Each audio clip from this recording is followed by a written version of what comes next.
Hello everyone, welcome back to Center for Ambition. My name is Nidhi. Current affair series में आज का हमारा topic है operation कायाकल्प. ऑपरेशन कायाकल्प ऑलरेडी 2018 का एक स्कीम है, but recently due to political controversies ये टॉपिक बहुत अभी न्यूज़ में है, चर्चा का विषय बना हुआ है. और 6 दिसंबर को हमारे यूपीपीसीएस का प्री है, उसके पॉइंट ऑफ व्यू से ये टॉपिक बहुत रेलेवेंट हो जाता है. दैट मीन्स कि आपको इसके बारे में पता होना चाहिए. कहाँ पर किस तरीके का क्वेश्चन बनेगा वो भी मैं बताऊंगी कि कहाँ से क्या उठाया जा सकता है, कौन सा मिनिस्ट्री चेंज किया जा सकता है या कैसे किया जा सकता है, वो भी मैं इसमें बताने वाली हूँ. अगर हम स्कूल्स की बात करें तो ऑब्वियस ही बात है कि आप लोगों ने कभी ना कभी अपने लाइफ में गवर्नमेंट स्कूल्स देखे होंगे, कुछ लोग पढ़े भी होंगे. तो हम सबको पता है कि जो सरकारी स्कूल होते हैं उनकी हालत किस तरीके से होती है.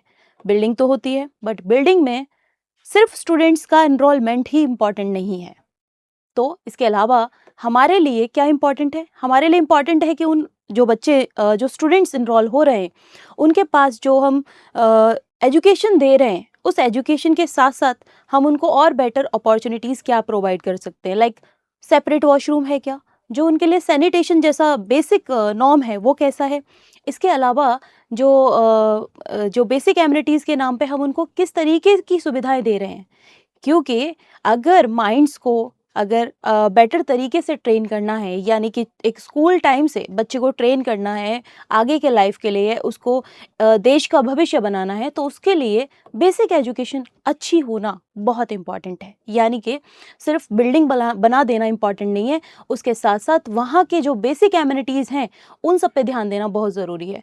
आज भी अगर आप देखेंगे तो बच्चे जो थोड़े से कैपेबल होते हैं पेरेंट्स, वो सरकारी स्कूल में बच्चों को नहीं पढ़ाते, वो प्राइवेट स्कूल में डाल देते हैं. क्यों? कहीं ना कहीं कुछ ना कुछ गैप है. उस गैप को पूरा करने के लिए एक ऑपरेशन लाया जाता है जिसका नाम था ऑपरेशन कायाकल्प, ताकि जो गवर्नमेंट स्कूल्स हैं उनकी जो खस्ता हालत है उसको सुधारा जा सके. रिसेंटली ये चर्चा में है, तो इसके बारे में हम एक एक करके पढ़ते हैं ये स्कीम पूरी है क्या. सबसे पहले बात करते हैं कि अबाउट ऑपरेशन कायाकल्प. ओके, है क्या ये ऑपरेशन कायाकल्प? जैसे मैंने बताया 2018 में इसको जो है लॉन्च किया गया था. कब लॉन्च किया गया था? 2018. ओके, 2018 में यूपी सरकार ने इसको लॉन्च किया. क्यों किया? ताकि जो 1.33 लाख गवर्नमेंट स्कूल्स, ठीक है, अब इसमें आप एक चीज याद रखिए, ये सिर्फ प्राइमरी और अपर प्राइमरी स्कूल्स के लिए है. Upper primary schools and upper primary schools. सबसे पहला क्वेश्चन आपसे यही पूछा जा सकता है, हो सकता है कि यहाँ पे सेकेंडरी स्कूल्स डाल दे, हो सकता है कि प्राइमरी हटा के कुछ और डाल दे. तो पहला पॉइंट आपको ये याद रखना है कि ऑपरेशन कायाकल्प 2018 में लॉन्च किया गया था बाय द यूपी गवर्नमेंट. अभी रिसेंटली दिल्ली गवर्नमेंट ने भी ऑपरेशन कायाकल्प अपने गवर्नमेंट स्कूल्स में चालू किया. 2026 में हरियाणा गवर्नमेंट ने भी इसके ऊपर इनिशिएटिव लिया है. तो अगर आप ऑपरेशन कायाकल्प की बात करें तो दिल्ली के गवर्नमेंट स्कूल्स में भी ये चालू किया गया है. हरियाणा में भी रिसेंटली इसको स्टार्ट किया, इसके कुछ इनिशिएटिव लिए गए. तो इस तरीके से आप देखेंगे कि ये जो मुद्दा है, पॉलिटिकल मुद्दा हमें नहीं समझना है कि पॉलिटिकली जो चल रहा है वो हमारे काम का नहीं है. हमारे काम का है कि ऑपरेशन लॉन्च हुआ 2018 में यूपी में, एंड सबसे इंपॉर्टेंट चीज ये primary and upper primary schools के लिए ही है, और ऊपर से गवर्नमेंट स्कूल्स. Got it. अब इसके अलावा सबसे पहले बात करते हैं इसमें नोडल डिपार्टमेंट क्या है. बेसिक एजुकेशन डिपार्टमेंट है, operating through the inter departmental convergence and community involvement. ये क्या होता है कि खाली ये जो डिपार्टमेंट है बेसिक एजुकेशन डिपार्टमेंट, ये काम तो करता है, बट ये काम कैसे करता है? ये कम्युनिटी बेसिस पे करता है. लाइक वहाँ के ग्राम पंचायत हो गए, ठीक है, किसी गांव के ग्राम पंचायत हो गए, वहाँ के प्रधान हो गए, उन लोगों के साथ कलेक्टिवली काम करता है. कैसे काम करता है? कलेक्टिवली. ठीक है, यानी लोगों का कोऑपरेशन इसमें शामिल होता है. तो एक तरीके से ये जो ऑपरेशन कायाकल्प है सिर्फ एजुकेशन के सेक्टर में ही नहीं, इसके साथ साथ ये डिसेंट्रलाइजेशन भी कर रहा है. क्या कर रहा है? Decentralisation and people's participation. Got it. तो इस तरीके से approx 1.33 lakh government schools, primary and upper primary government schools, उनका एक तरीके से कायाकल्प किया जा रहा है, यानी रेनोवेट किया जा रहा है उनको। अच्छा, अब आप सोच रहे होंगे रेनोवेट करना मतलब क्या? बिल्डिंग तो ऑलरेडी बनी है, रेनोवेशन में क्या होगा? रेनोवेशन में क्या होगा, जो बिल्डिंग बनी है, आप देखेंगे बहुत सारे गवर्नमेंट सरकारी स्कूल्स जो होते हैं उनको गाय भैंस बांध दी जाती हैं वहाँ पे। तो इस तरीके की चीज़ें रोकनी है सबसे पहले तो, ये सब ना हो। स्कूल में बच्चों का एनरोलमेंट ज़्यादा से ज़्यादा हो, उनके फाउंडेशनल लर्निंग, ठीक है, उनके फाउंडेशनल लर्निंग पे ध्यान देना है, ठीक है, यानी उनके फाउंडेशनल लर्निंग कैसे ठीक होगा? अब आप मुझे एक बात बताइए, जब आप बीमार होते हैं या आप थोड़े से भी स्ट्रेस में होते हैं, आपका पढ़ाई का मन करता है? नहीं करता है। द रीज़न कि आपका ब्रेन अच्छे से कनेक्ट नहीं हो पा रहा है। अब आप सोच के देखिए, हम जो बच्चे हैं जो इन स्कूल्स में पढ़ते हैं, वो क्या देख रहे हैं? उनके पास ना तो टॉयलेट फैसिलिटीज़ हैं, सेपरेट वॉशरूम्स नहीं है, गर्ल्स के लिए नहीं है, बॉयज़ के लिए नहीं है, ठीक है। इसके अलावा दूसरी चीज़ हो गई पीने का पानी, जो कि बेसिक, सबसे बेसिक नीड है, वो भी साफ़ नहीं है, गंदा पानी उनको कंज्यूम करना पड़ रहा है। मिड डे मील योजना में आप देखेंगे कि जो मिड डे मील योजना है, उसमें कभी-कभी बहुत सारी इरेगुलरिटीज़ देखने को मिलती हैं, लाइक कभी छिपकली पड़ी हुई है, कभी कुछ ना कुछ इश्यूज़ रहते हैं। जब ऐसा एनवायरनमेंट होगा तो आप सोच के देखिए वो बच्चा वहाँ पे पढ़ेगा या इन सारे एक्सटर्नल फैसिलिटीज़ से लड़ रहा होगा? ऑब्वियस सी बात है। स्मार्ट स्टडीज़ तो छोड़ ही दो, स्मार्ट बोर्ड तो बहुत बाद में आता है। टेक्नोलॉजी की बात तो हम बाद में करें, पहले बेसिक चीज़ों को सुधारना हमारे लिए सबसे इम्पोर्टेंट है, ठीक है? तो इसीलिए इसमें 19 मैंडेटरी पॉइंट्स रखे गए हैं, पैरामीटर्स रखे गए हैं, ठीक है? 19 पैरामीटर्स आपको याद रखने हैं। 2018 में आया, अपर प्राइमरी, प्राइमरी स्कूल्स के लिए आया। 19 पैरामीटर्स पे काम करता है, जिनको 3 तरीके से बाँट सकते हैं आप। एक तो क्लीनिंग के लिए, एक एक्सेसिबल और एक हाई क्वालिटी लर्निंग स्पेस बनाने हैं, ठीक है? ओवरऑल हमें गवर्नमेंट स्कूल्स को बदल के प्राइवेट स्कूल जैसी फैसिलिटी बच्चों को देनी है। क्यों देनी है? ताकि वो ज़्यादा से ज़्यादा एनरोलमेंट, ज़्यादा से ज़्यादा एजुकेशन, जो कि बेसिक नीड है, हमारे फंडामेंटल राइट्स, फंडामेंटल ड्यूटीज़, डीपीएसपीज़ हर जगह मेंशन है, वो बच्चों को दिया जा सके, ठीक है? आगे चलते हैं। अब बात करते हैं वो कौन से 19 की इंफ्रास्ट्रक्चर पैरामीटर्स हैं, ठीक है? मैंने कहा इनको 3 पार्ट्स में बाँटेंगे। सबसे पहला है, हम बात करते हैं सैनिटेशन एंड वाटर। हम सब जानते हैं कि बेसिक रिक्वायरमेंट में पानी या सैनिटेशन कितना ज़रूरी है। गंदगी पड़ी हो, वॉशरूम्स यूज़ नहीं कर पा रहे हो आप, तो ये बहुत बुरे हालात हैं। इन सब चीज़ों को सुधारने के लिए क्या करना चाहिए हमें? एक तो सेपरेट टॉयलेट बनाने चाहिए बॉयज़ और गर्ल्स के लिए, ठीक है? बॉयज़ एंड गर्ल्स के लिए सेपरेट वॉशरूम की नीड है। गर्ल्स के लिए विशेषकर बहुत ज़रूरी है, क्यों? क्योंकि बहुत सारी ऐसी बीमारी जो है वो हो जाती हैं लड़कियों के साथ, जो सैनिटेशन की वजह से कहीं न कहीं रिस्पॉन्सिबल होती हैं, लाइक यूटीआई हो गया, बहुत सारे ऐसे फैक्टर्स हैं। तो इसीलिए एक सेपरेट वॉशरूम होना बहुत ज़रूरी है। दिव्यांग एक्सेसिबल टॉयलेट एंड रैंप्स। देखो, खाली स्कूल में नॉर्मल स्टूडेंट आएँगे ऐसा तो नहीं हो सकता। अब बेचारे ये जो ये लोग हैं, दिव्यांग जो हैं, इनके लिए भी अगर एक्सेसिबल नहीं है, लाइक अच्छे से रैंप नहीं बनाए गए, सीढ़ियाँ कैसे चढ़ेंगे? तो हमें रैंप एक्सेसिबल हो, इनके लिए ऐसे फ्रेंडली जो टॉयलेट्स हैं वो भी तैयार करने पड़ेंगे। ड्रिंकिंग वाटर की सप्लाई सेफ़ होनी चाहिए। ऐसा नहीं कि सालों साल से टंकियाँ साफ़ नहीं हुई हैं, सालों साल से पानी भरा हुआ है, इस तरीके की चीज़ें नहीं होनी चाहिए। इसके अलावा मल्टीपल हैंड वॉशिंग स्टेशंस, जैसे आपने देखा होगा बहुत सारे ऐड भी चलते हैं कि सबसे ज़्यादा जो बैक्टीरिया जाते हैं हमारे पेट के अंदर या हमें जो बीमार करते हैं, उसका सबसे बड़ा मेन रीज़न होता है हमारे हाथ। हमारे हाथ अगर क्लीन नहीं है, हमने प्रॉपर हैंड वॉश नहीं किया, तो हमारे बीमार होने के चांसेस बढ़ जाएंगे। अब सोचो कि अगर ऐसे गंदे वॉशरूम्स यूज़ करने के बाद अगर पानी वगैरह यूटिलाइज़ नहीं कर रहे, हैंड वॉश नहीं कर रहे, उस सिचुएशन में वो बच्चा पढ़ तो पाएगा नहीं बिल्कुल भी, हाँ, बट सीरियस कोई उसको डिसीज़ ज़रूर हो सकती है। तो इस तरीके की चीज़ों से बचाव के लिए हमें क्या करना है? Multiple hand washing station setup करने हैं। क्लीन एंड हाइजीनिक सराउंडिंग, उनके आसपास क्लीन एनवायरनमेंट देना ज़रूरी है, ना कि ऐसा नहीं कि वहाँ के कुछ दबंग लोग हैं जाके गाय भैंस का तबेला बना दिया है। ऐसी चीज़ें नहीं होनी चाहिए। क्या होना चाहिए? क्लीनिंग पे हमें बहुत ध्यान देना है। ये तो हो गया सैनिटेशन एंड वाटर। अगर आपने सैनिटेशन अच्छा कर दिया, हम एसडीजी हमारे जो सस्टेनेबल डेवलपमेंट गोल्स हैं, जिनको हमें 2030 तक हमें कवर करना है, उसमें भी हमने बात की हुई है। तो बेसिक एमिनिटीज़ तो हमारा राइट है, ठीक है, हमारा राइट है, उसे हमें देना ही पड़ेगा। दूसरा पॉइंट हम बना लेते हैं क्लासरूम एंड टेक्नोलॉजी, ठीक है। अब आप देखो अभी भी वो जो काले वाले बोर्ड्स होते हैं, ब्लैक बोर्ड्स, ठीक है, उन पे अभी भी बच्चे पढ़ रहे हैं, टीचर उन पे अभी भी वो चॉक वगैरह से पढ़ा रहे हैं। क्यों स्मार्ट नहीं है? हम क्यों स्मार्ट नहीं कर सकते? वहीं एक प्राइवेट स्कूल है, वहाँ पे एआई से बच्चे पढ़ रहे हैं, तो इट जस्ट लाइक कि आपको क्लासरूम एंड टेक्नोलॉजी को अच्छा करना पड़ेगा। टाइल्ड फंक्शनल क्लासरूम होने चाहिए। आप में से बहुत लोग जब एग्ज़ाम देने जाते हैं गवर्नमेंट स्कूल्स में, आप खुद देखते हो कि गवर्नमेंट स्कूल की हालत क्या होती है। वॉशरूम क्लीन नहीं होते, टाइल्स उखड़े पड़े हुए होते हैं, फर्श तक नहीं होता। तो ये सारे प्रॉब्लम्स को अगर ख़त्म करना है तो क्या करना पड़ेगा? पहले तो tiles and functional classroom furniture अच्छा होना चाहिए। टूटा-फूटा फर्नीचर है, उसी पे बैठ के पढ़ रहा है बच्चा। ब्लैक बोर्ड्स, ग्रीन बोर्ड्स, ये सब हटा के इनको क्या करना है हमें? बेटर इंफ्रास्ट्रक्चर वाला लाइक स्मार्ट बोर्ड, जो आप मेरे पीछे देख रहे हैं, लाइक स्मार्ट बोर्ड हमें बच्चों को देना चाहिए, ताकि अगर कुछ उन्हें पढ़ाना है, कुछ सर्च करना है, दैट ईज़ी हो जाए। आईसीटी यानी कि इंफॉर्मेशन कम्युनिकेशन एंड टेक्नोलॉजी, ये सारी चीज़ें भी आपको इंडल्ज करनी पड़ेंगी। डेडिकेटेड लाइब्रेरी स्पेस बनाने पड़ेंगे। तो क्लासरूम एंड टेक पे आप काम करिए। तीसरा है सेफ्टी एंड कैंपस। सेफ्टी कैसे?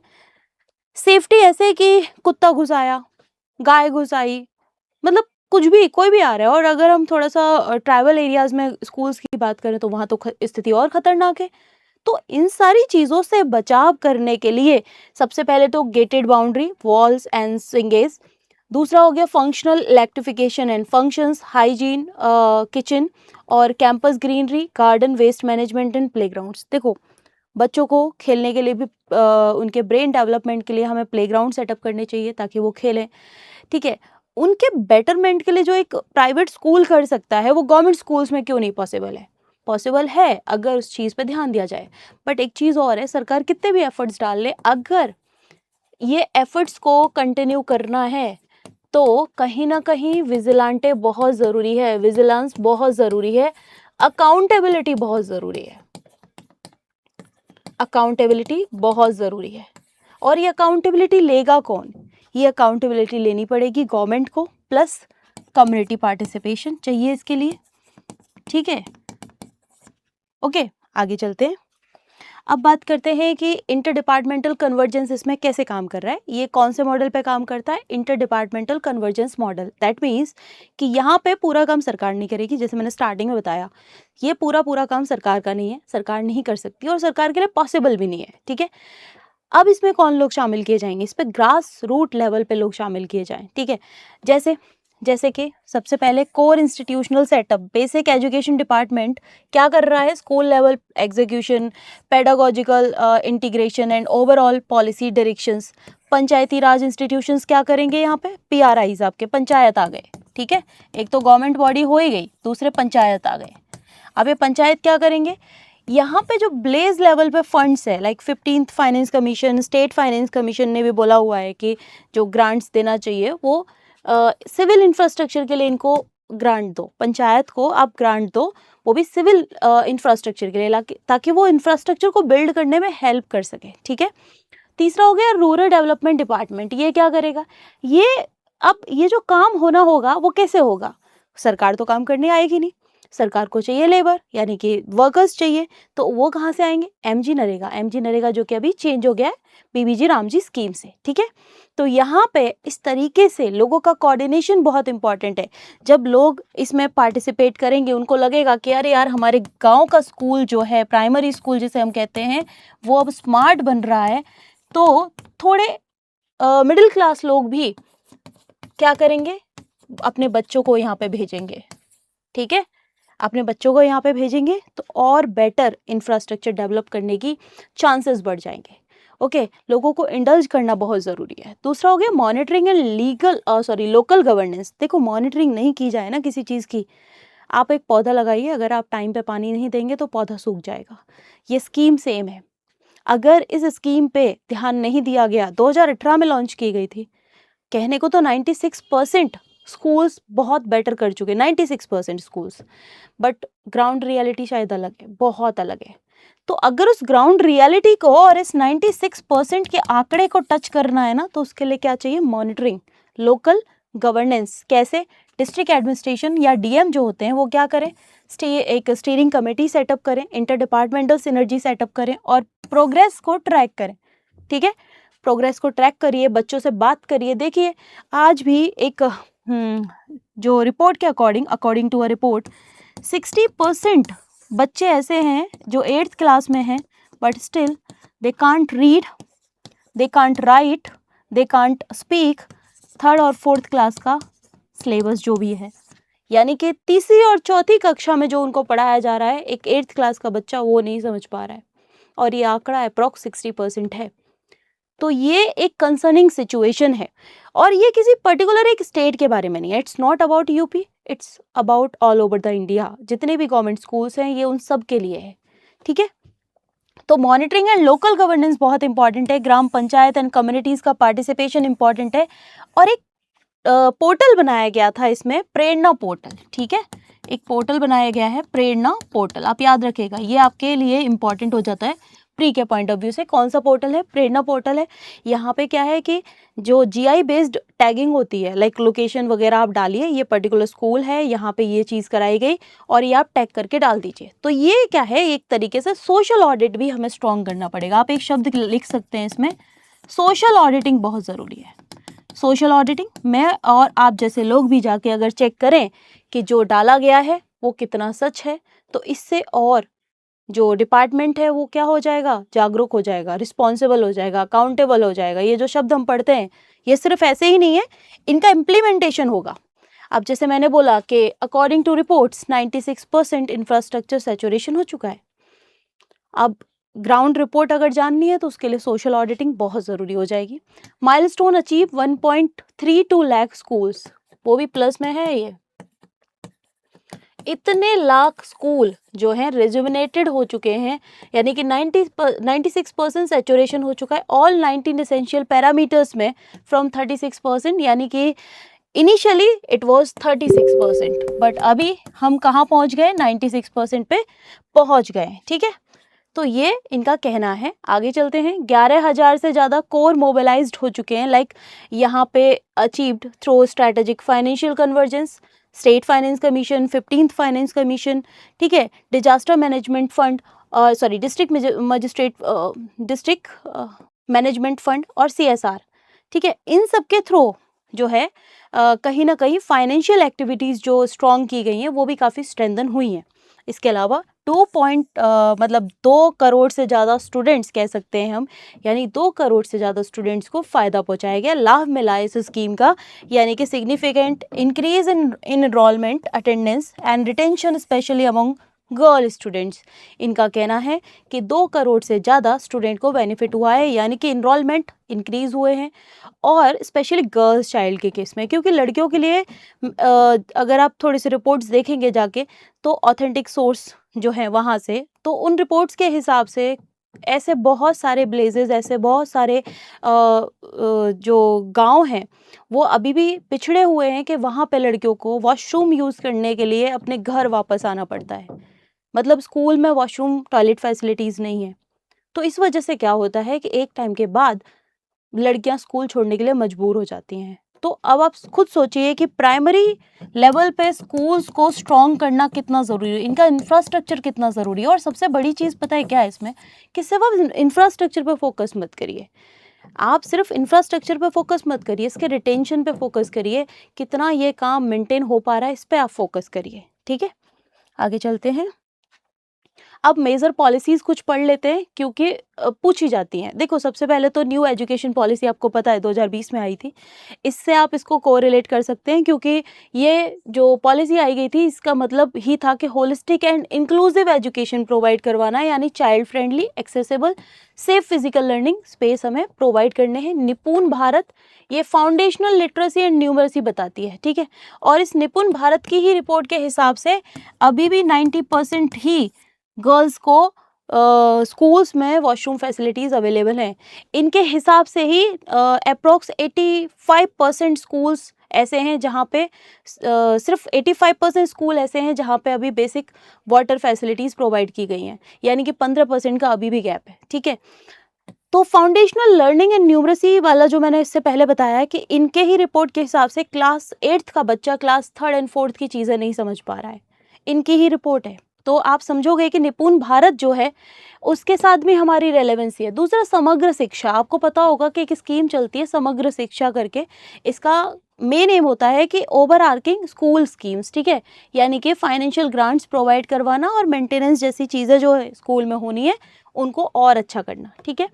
पीएम पोषण, पोषण जैसे आपको समझ में आ रहा है नाम से कि मील एंड न्यूट्रिशन, बच्चों को अच्छा मील प्रोवाइड करवाना, बच्चों को अच्छा न्यूट्रिशन प्रोवाइड करवाना, क्योंकि जितना बेटर वो खाएंगे, जितना क्लीन वो खाएंगे, उनका मेंटल एबिलिटी उतना ही क्लीन होगा, ठीक है। तो इसके लिए mid day meal, construct clean hygienic kitchen, ये सारी चीज़ें। तो आप देखोगे कि कायाकल्प जो है ना उसमें ये सब आता है, कायाकल्प में सब आता है। कायाकल्प एक हिंदी का शब्द है जिसका मतलब होता है काया प्लस कल्प, मतलब अमूल चूक परिवर्तन, एक तरीके से ऐसा कह सकते हैं कि एकदम आप बहुत ज़्यादा इनोवेटिव, बहुत ज़्यादा चेंज लेके आने की कोशिश कर रहे हो। स्वच्छ भारत, स्वच्छ भारत से भी आप कनेक्ट कर सकते हो क्योंकि स्वच्छ भारत का मतलब सैनिटेशन एंड हाइजीन है, और इसका भी कहीं ना कहीं सेम ही चीज़ है कि टाइल टॉयलेट होने चाहिए, multi tap hand washing units होने चाहिए, ये सारी चीज़ें। और एक प्रोजेक्ट अलंकार आप याद रखेगा, प्रोजेक्ट अलंकार हालांकि सेकेंडरी एजुकेशन के लिए है, ठीक है। प्रोजेक्ट अलंकार कभी भी पूछा जाए तो सेकेंडरी एजुकेशन के लिए, बट स्टिल आपको यहाँ पे इसको ऐड करना है क्योंकि कॉम्प्लीमेंट, ये भी कॉम्प्लीमेंट करता है कायाकल्प को कि सिर्फ अभी इनका मेन फोकस प्राइमरी और अपर प्राइमरी पे है, लेकिन सेकेंडरी स्कूल्स की हालत भी सेम ही है। तो अगर इसको आगे एक्सटेंड करते हैं तो यहाँ पे हम प्रोजेक्ट अलंकार को ऐड ऑन कर सकते हैं, ठीक है। आगे बात करते हैं मल्टी डायमेंशनल सिग्निफिकेंस क्या है। मल्टी डायमेंशनल सिग्निफिकेंस की अगर हम बात करें तो देखो, एक तो एजुकेशन तो मेन है ही, हमारा मेन मोटिव एजुकेशन तो है ही है, उसके अलावा दूसरा है सोशल एंड इंक्लूसिव होना, और तीसरा है गवर्नमेंट बेंचमार्क। कैसे सोशल इम्पैक्ट? तो ऐसे हो जाएगा कि डायरेक्टली आप सपोर्ट कर रहे हो फाउंडेशनल लिटरेसी को, और जितना ज़्यादा, जैसे हम सुनते भी हैं और पढ़ते भी हैं कि पढ़ेगा भारत बढ़ेगा भारत, यानी कि जितना हम पढ़ेंगे उतना आगे हम बढ़ेंगे। ऑब्वियस ही बात है, जब आप पढ़ते हो तो आप अपने राइट से, आप अपने सोसाइटी के बारे में जानते हो।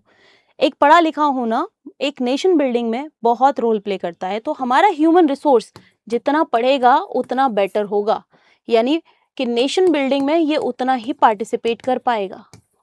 वरना फिर क्या होगा, लेबर जैसे एक्सेस में लेबर हो जाएगी, ब्रेन जो माइंड हम डेवलप करना चाहते हैं, यानी कि जो बेटर माइंड जो हम डेवलप करना चाहते हैं वो नहीं हो पाएंगे, ठीक है।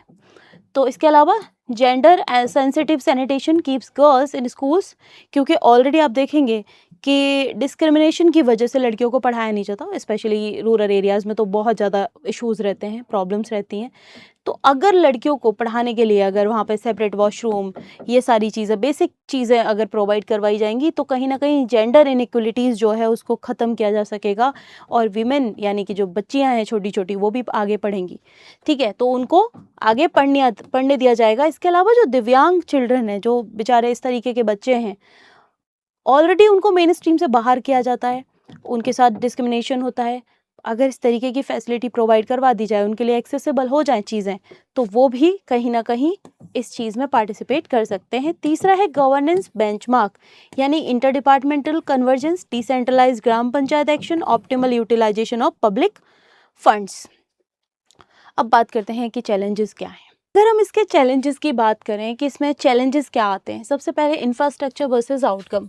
इंफ्रास्ट्रक्चर तो आप physically upgrade do not automatically translate into improved academic learning outcomes without pedagogical reforms, ठीक है।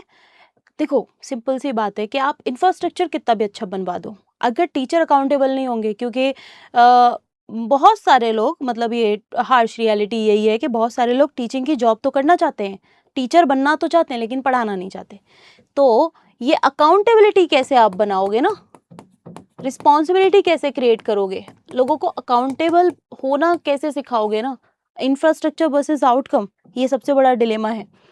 मेंटेनेंस एंड क्वालिटी, एक बार आपने सब सेटअप कर दिया, बट क्या वो जीवन भर चलता रहेगा? क्या उसको चेंज कराने की जरूरत नहीं पड़ेगी? आपने एक ट्यूब लाइट लगा दी, क्या वो ट्यूब लाइट लाइफ टाइम चलेगी? नहीं चलेगी ना, खराब भी होगी। जब खराब होगी तो उसको चेंज कराना पड़ेगा। उस सिनेरियो में ये रिस्पॉन्सिबिलिटी कौन लेगा? यानी ये रिस्पॉन्सिबिलिटी लेने के लिए भी तो कोई होना चाहिए, तो ये भी एक इशू है इसमें। तीसरा हो गया digital divide, unequal connectivity and smart classroom infrastructure between urban and remote rural schools. Digital divide के बारे में हम हर बार पढ़ते हैं, कैसे? देखो, अर्बन एरियाज में ये सारी चीज़ें सेटअप अगर करनी है तो बहुत आसान हो जाता है, बट कुछ दूर दराज के जो गांव हैं वहाँ पे अभी भी ये सब चीज़ें नहीं पहुँच पा रही हैं। उसका रीज़न क्या है कि देखो, कनेक्टिविटी नहीं है।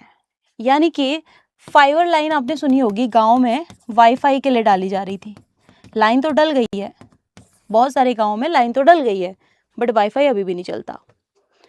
स्मार्ट मीटर गाँव में लगाए गए हैं, मीटर तो लग गए हैं बट स्मार्ट नहीं है।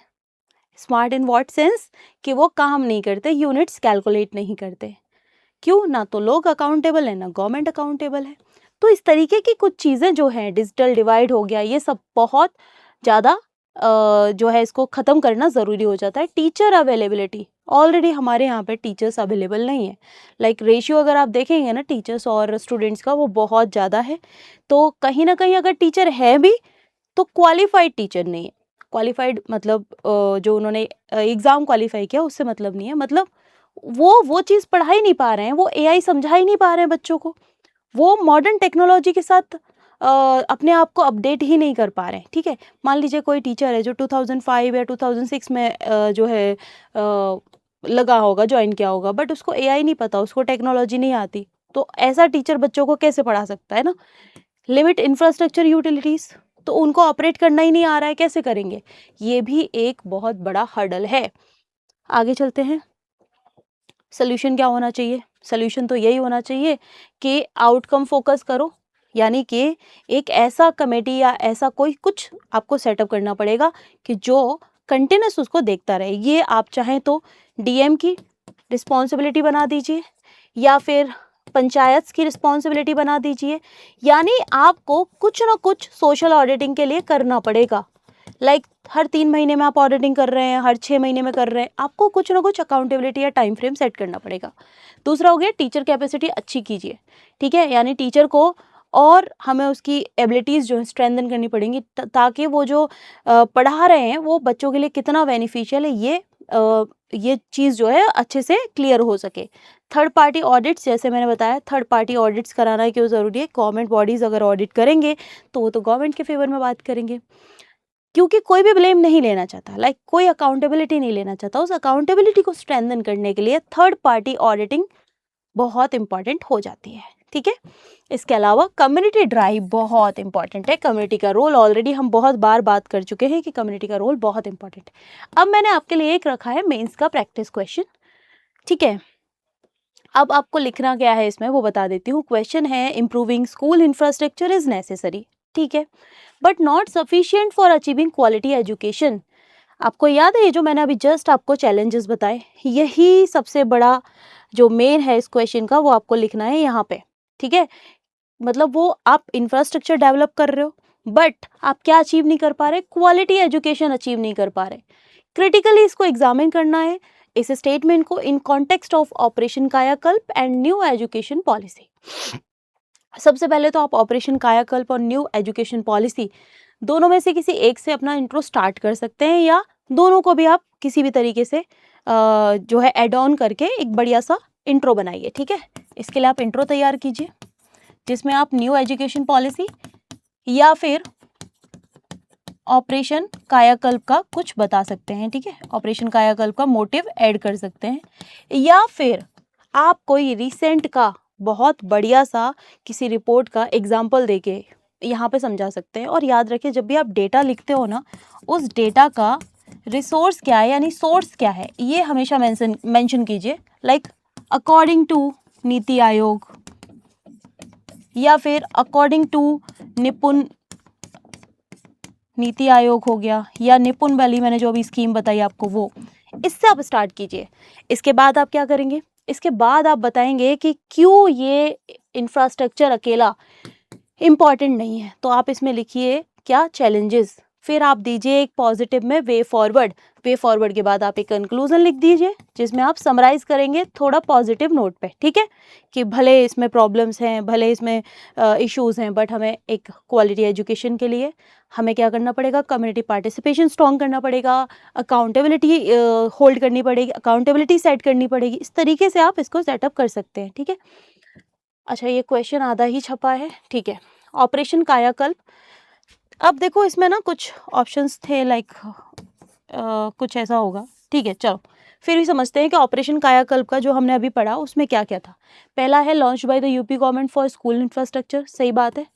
Focuses on primary and upper primary school, सही बात है। हो सकता है कि यहाँ आपको सेकेंडरी भी दे दे, अगर आपको यहाँ सेकेंडरी मिलता है तो क्वेश्चन गलत हो जाएगा, याद रखिए। Based on inter departmental convergence, बिल्कुल सही बात है, क्योंकि अकेले सरकार नहीं, सरकार इसमें बाकी कम्युनिटी पार्टिसिपेशन इन सब चीज़ों पे भी काम करेगी, ठीक है। Implemented strictly without local bodies, implemented strictly without local bodies, तो फिर डीएम का क्या काम था अभी, ठीक है। अभी हमने पंचायत का पढ़ा, क्या रोल था फिर इनका, अगर ये स्ट्रिक्टली खुद से ही करना है तो इसमें ये स्टेटमेंट गलत है, बाकी तीनों स्टेटमेंट्स में सही है, ठीक है। तो ये था आज का टॉपिक अबाउट ऑपरेशन कायाकल्प। हालांकि ऑपरेशन कायाकल्प जो है दिल्ली और मैंने हरियाणा का भी आपको बता ही दिया है। अगर ये सेशन आपको पसंद आए, लाइक शेयर एंड कमेंट, और बाकी अगर आपको पीडीएफ चाहिए तो टेलीग्राम चैनल तो आप ज्वाइन कर ही लिए होंगे। ये आपके प्री के लिए बहुत इंपॉर्टेंट हो जाता है, तो इसके जो इम्पॉर्टेंट पॉइंट्स हैं वो आप नोट कर लीजिएगा। मिलते हैं नेक्स्ट वीडियो में, थैंक यू सो मच।